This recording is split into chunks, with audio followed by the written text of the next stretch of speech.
Театр мәдениет ошағы, өнер ұйытқысы. Ол нағыз тәлім, тәрбие мен тағылымның ортасы. Ал бүгінгі ақпараттық технологиялар мен ғаламтор заманында жастар театрға қаншалықты жиі барады?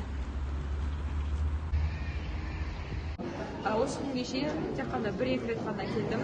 Негізі театрға көп келмеймін, анда-санда бір рет келем. Театрға айына 2 рет келуге тырысамын. Кем дегенде айына 3 рет. Ана жылы оқу жылымызда. Әр аптаның осы сейсенбі күні келемін.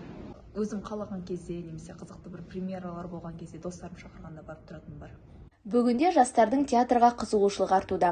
Заманауи бағыттағы көзқараспен қойылған туындылар да жоқ емес.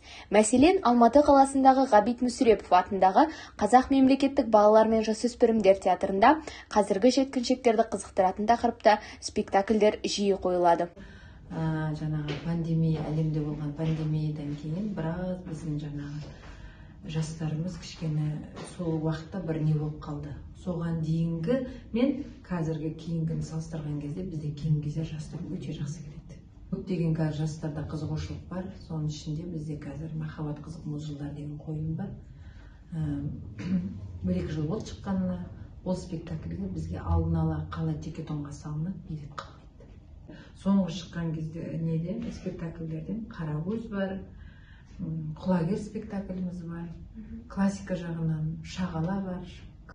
Шағала Чеховтың пьесасы. Чеховтың терең әлеміне өзінше бойлай білу барлық театр үшін жаңа белес. Биылғы шымылдығын Шағаламен ашқан балалар мен жасөспірімдер театрының жаңа маусымға тыңғылықты дайындығы.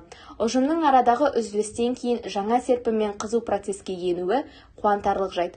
Атап айтар болсақ, режиссер Елік Нұрсұлтан сахналаған Шағала спектаклі ұжымның шығармашылық қуатын тағы бір айқындап, театр қоржынын кезекті классикалық туындымен байыта түсті.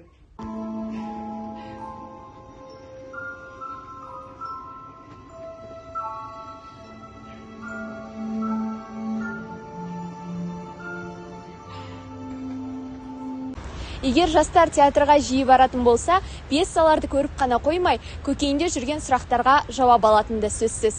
Сол себепті жан дүниені рухани байыту үшін театрға барудың маңызы өте жоғары. Айжан Сапаралы, Алуа Мырзағазы, IT жаңалықтары.